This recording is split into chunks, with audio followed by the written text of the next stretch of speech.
All right, everyone. So we're going to get going. I know some people will still be logging on, but we'll just take care of some of the housekeeping. My name is Shane Mailman. I'm the Director of Programs and Operations with the Nova Scotia Sport Hall of Fame. And welcome to one of our Hero Chat series. We've had over 100 classes from all across Nova Scotia sign up for this, so that's fantastic.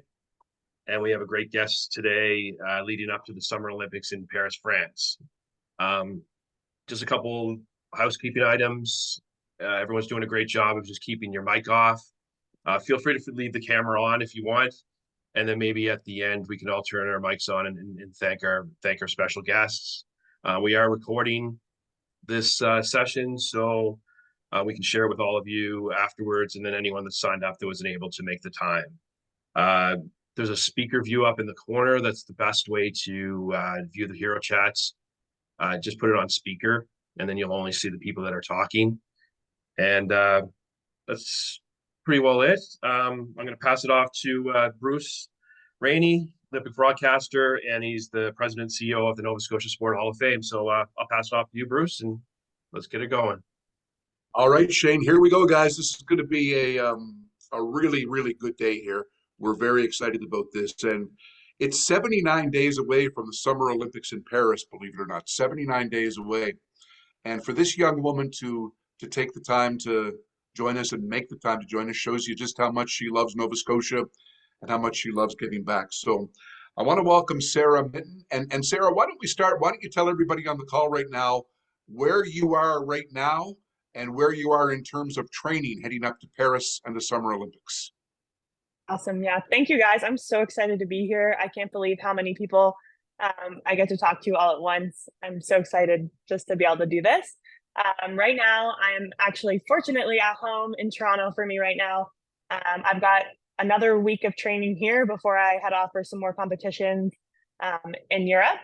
And then in terms of training right now, I'm still kind of in the trenches with it being about 79 days away. For me, that's still about 14 weeks. And in training terms, it's still pretty far out. So I'm excited because I still have a lot of work to be done. But it's definitely still putting in like a lot of like grind in the gym and on the track. So yeah, that's kind of like where I'm at with all of that right now. You know what, you say you still have a lot of work to be done. That's interesting because you want to be sure you're at your very best or you peak at the right time. And the right time is Paris, right? Mm-hmm. Yeah. So for that to happen, you can't let off the gas like too early because then perhaps like, you'll peak maybe mid-June and it'd be kind of difficult to come back up again for Paris. So we're just trying to, stay focused. There's lots of competitions to come kind of between now and Paris. But we use those more as a guideline, some fun, getting into the competitive groove. But yeah, the goal is to just keep training hard until probably about 3 weeks out of the Olympic Games is when I'll start to taper off my training and things will get a lot lighter and faster and yeah, be able to peak on the day. So because Sarah is in the midst of training and is really busy, we're going to do a really hard 30 minutes today. And I want to get to, Sarah, what we do for these is we ask kids to send in questions. And the questions are so good that I tend to go to them pretty early because they're better than anything I would ask. Okay, so okay, that's awesome. we got some questions here from Sarah Barry's class. That's the grade 7 integrated from Redcliffe Middle School. And here's a really good one. It's kind of a two-parter, so you can answer both parts. What was it like growing up in a small town like Brooklyn? And did you have lots of sport opportunities? Growing up in a small town like Brooklyn for me was incredible. I felt like, when I grew up, I lived on the same street as my cousin and my brother, and we kind of just had like free roam. We were able to just like bike around. We spent a lot of time on the beach. We were just outdoors like all the time. And so for me, that really gave me the opportunity to kind of like explore and like play and just kind of like grow up a bit like athletic without playing sports kind of through like my younger years. And I mean, the support in my hometown of Brooklyn is just amazing. But then like as I, went through elementary school, junior high, and then into high school, like I had so many sporting opportunities. We had like almost every sport going all year round, and I would just kind of hop from one to the other. So I would start with like soccer, then I would play basketball, then I played volleyball, then I do badminton. And so I had so many opportunities to try so many different sports and kind of see like what I enjoyed. And then as I kind of transitioned from, yeah, junior high to high school, I got to pick and choose the ones that I really enjoyed and kind of excelled at. Listen, would you mind saying the name of your junior high school? Yeah, my junior high school at the time, it was called South Queens Middle School, or junior high Okay, school at the time, but now middle school. right, because they wanted to be very clear that they have some questions for you today. Okay. And this is from teacher Terry from that school. Why did you join track and field? And from there, how does it transition to shot put for you? I joined track and field in grade 7. It was my first opportunity to, go out for the track team. And so in grade 7, I kind of picked just a few events that I thought would be really fun. I did some long jump, some triple jump. I believe I ran the hurdles, maybe the 100, and some relays and a few other things. I just kind of like dabbled in a little bit of everything. And then in my grade 8 year, I actually was very fortunate to have some teachers like push me towards the shot put. They were like, "Hey, like you're doing all these other events, like do you want to give this a go?" And so I tried the discus and the shot put. And there was a girl at our high school at the time who was doing really well in the discus and the shot put, Chelsea Whalen. And so I think there was like a little bit of connection between the two. And for me, that was really exciting to watch her do really well. So I actually went over to this like concrete slab just on the other side of the soccer field, and I gave it a try. There was a few other like boys and girls over there, and I don't know if I really threw very far that day, but it was like very cool to try. So it was like a really awesome opportunity where, the coaches in your school can see kind of like the talent that you have and kind of steer you in the right direction. Do you remember your first ever recorded shot put throw? Because I now you Mm. now throw it close to 21 meters for goodness sakes. But what was your Mhm. first ever recorded one? Any idea? Yeah, I think I threw about 9 meters, but with the Okay. 3 kilogram shot. So now with the 3 kilogram shot, I can throw about 23, 24 meters. So yeah, I've come a long way since grade 8. I would say from the same school. This is an interesting question because I know you compete, at the world level in front of thousands of spectators and other competitors. The question is, how do you cope with stress during competition or pressure? That's a great question. I've definitely, had some ups and downs with struggling with coping with the pressure as I kind of moved from, my elementary school to high school days to, even coping with that on the university level. And now, like, onto the world scene. It's all like a transition process, and the pressures, tend to get greater as you move up. And through my first Olympics, that was something that I struggled with a lot of like anxiety when I stepped out on the field, a lot of like stress and feeling that like pressure of, needing to perform well so that, everyone around me was happy because so many people put so much work into, what my career has become. And you start to feel like you need to do it for other people. And what I realized, and I work with a sports psychologist since 2019, so it's been about 5 years now.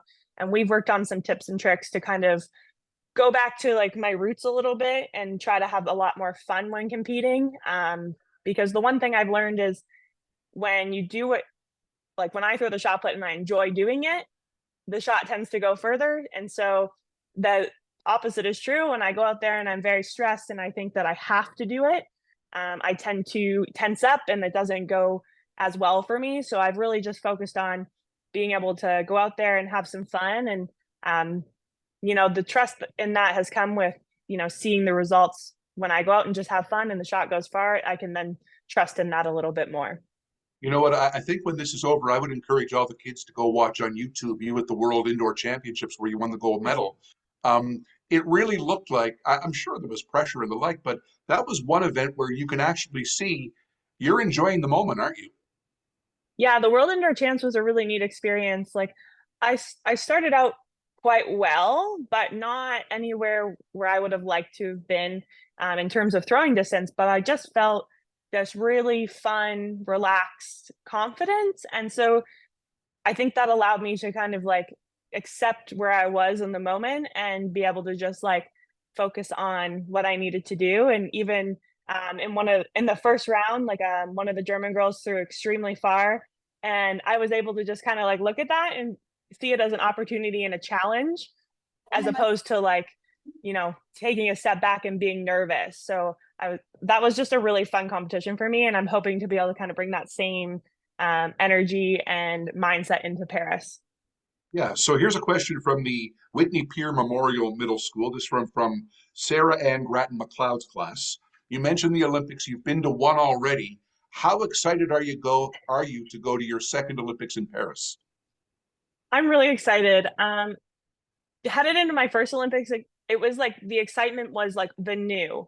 It was like something that I had been, pining for and dreaming for so many years, and it had finally happened.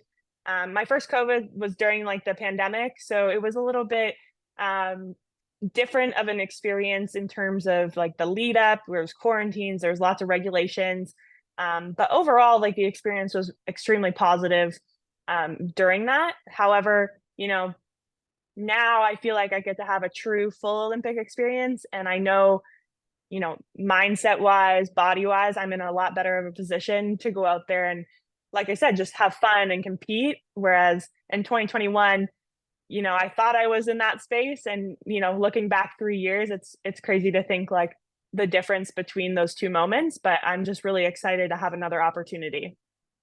A lot of questions like this one, which comes from the Clark Rutherford Memorial School. This is Corey McBean's class. McKenna asks, and I say a lot of them are like this. When you were growing up, who inspired you or who was your role model in sports? Ooh, that's a great question. I have a few.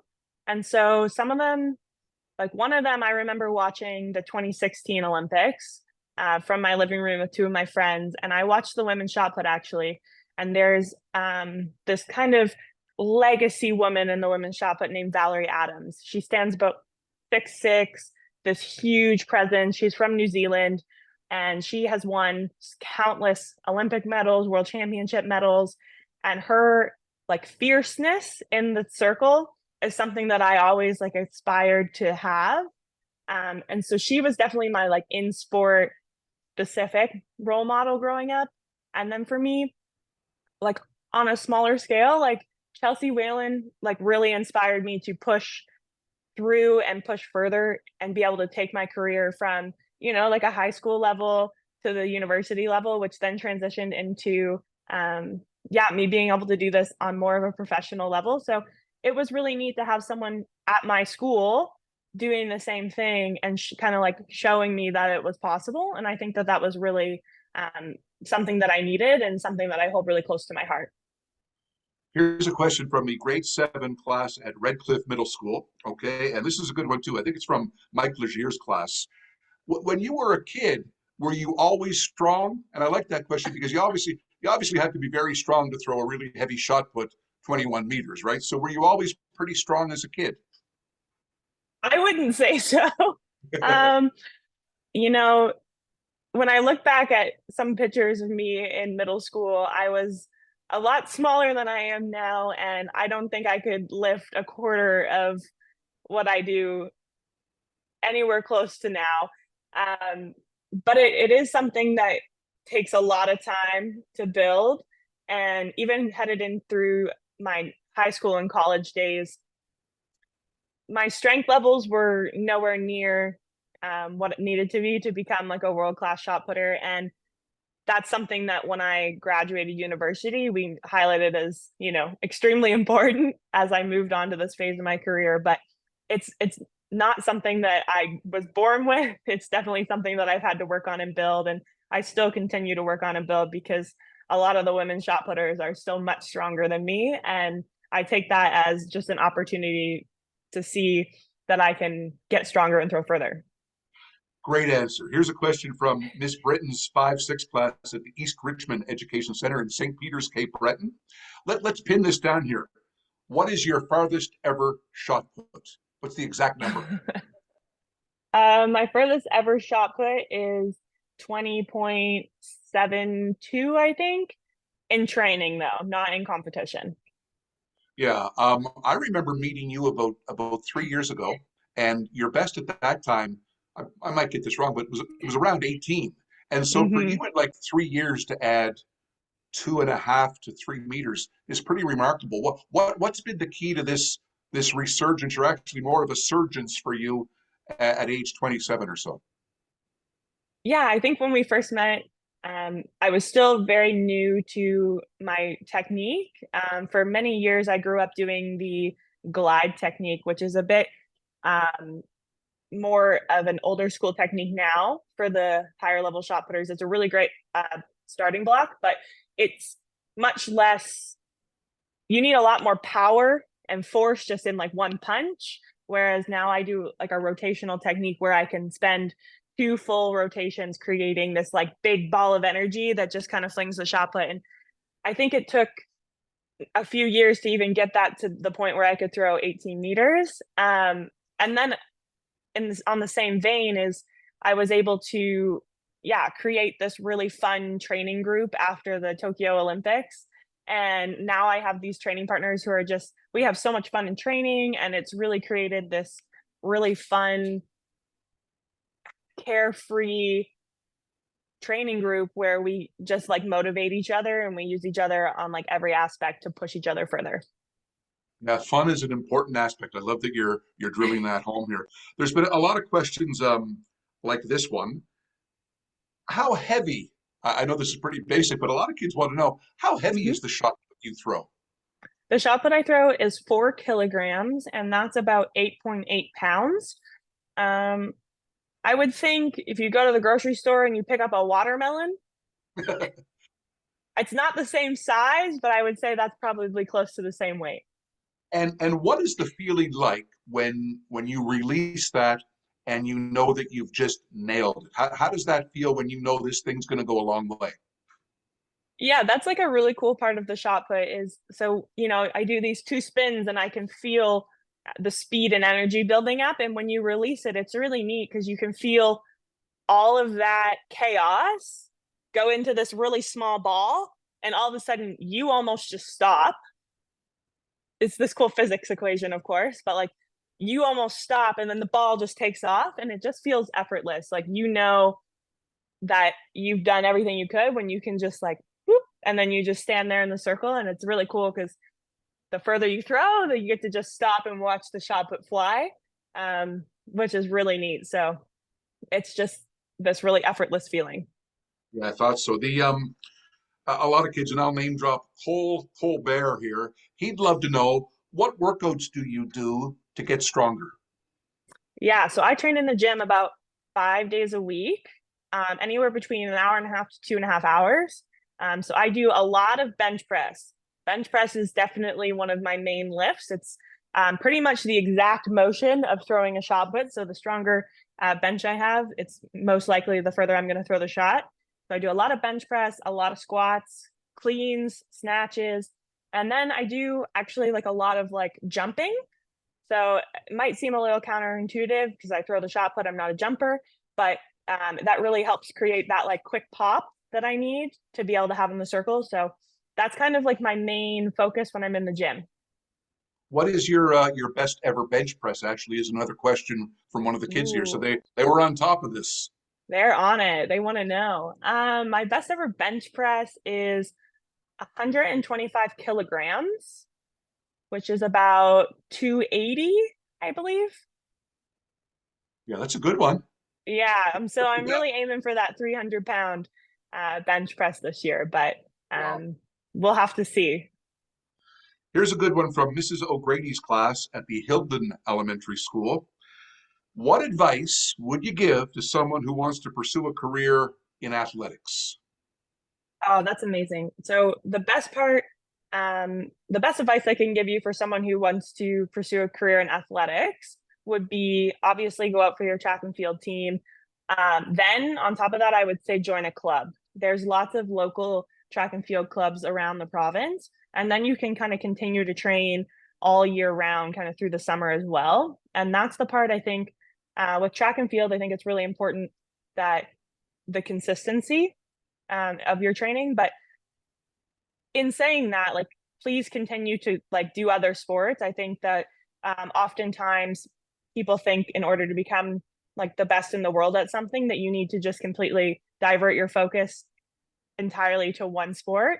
And the best part about track and field is all these other sports that you do can help you become a better track and field athlete. Like you need to have such great coordination, you need to have speed, you need to have power for pretty much all of the events. So playing basketball, playing hockey, like doing all this stuff can help you become a better track athlete. And then, when you decide to make that jump, you can then just focus on track and field, and there'll be lots of opportunities still there for you. Track is a bit of an older sport, so you have lots of time to get into it. A lot of kids are really impressed that a fellow Nova Scotian is going to the Olympic Games and representing Team Canada. So there were questions much like this one.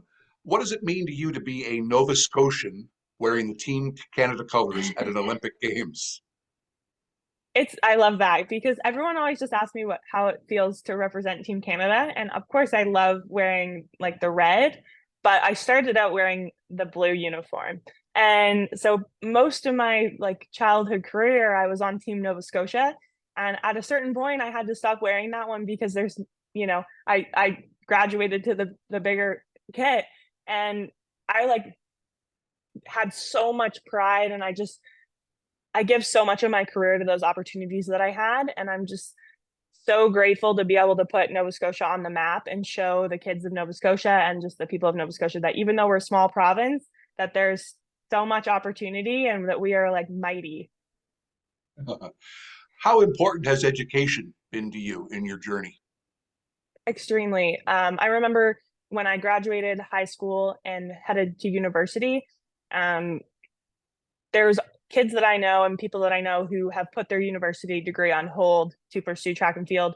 I think that there's no better opportunity to do it but combine it and do it together. And so for me, it was not an option to put my university career on hold in order to pursue an athletic career. I mean, I think that track and field is a really great opportunity and you can definitely create a career out of it, but you always have to have your education to back that up. And when I'm done, I will have that done, which is really important to me because at some point, I will retire, and instead of going back to school, even if I choose to, I do have my university degree to fall back on because you just always need to have a secondary. And that's a great one here to lead to this one from the Hilton Elementary School. What aspirations do you have for life?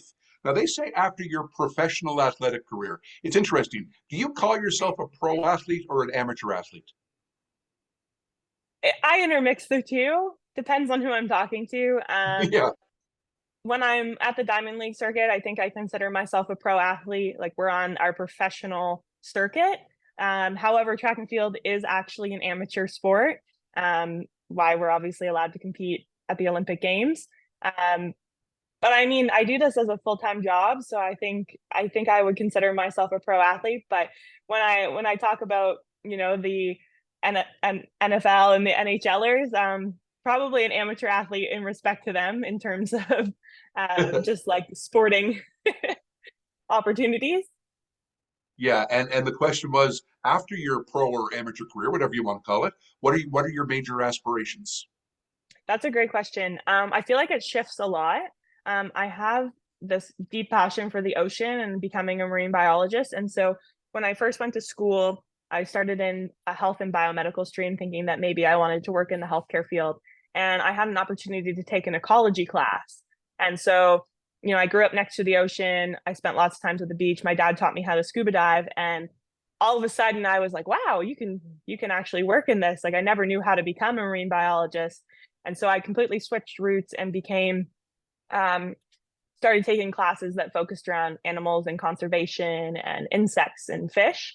And I just like fell in love again with like learning about the natural world. So my goal after my professional career would be hopefully to find a way to pursue that at some level. And then also hoping to become a strength coach as well. We've got about 2 minutes left. I would love for you in that time to just talk about the importance. It sounds like a cliche, but it isn't. The importance of having a dream, but then the hard work required to fulfill your dream. Yeah, that's a good one because I think people think of us sometimes as people who wake up just every day, just so eager to do what we do. And I think, having a dream and something that you want to achieve definitely takes discipline. But the opportunities that you get from chasing that dream is just incredible. So for me, like having the dream of going to the Olympics, I feel like since I was in grade 8, it was a series of choices that I had to make in order to do that. I still got to be a kid. I still got to do everything that I wanted to do. However, I don't know how many times I said, sorry, I can't, I have practice in my life. However, now I get to, fulfill these dreams, and it's just absolutely like self-fulfilling. Like I remember thinking like at every step of the way, there was all of these doubts that I maybe couldn't make my Olympic dream come true.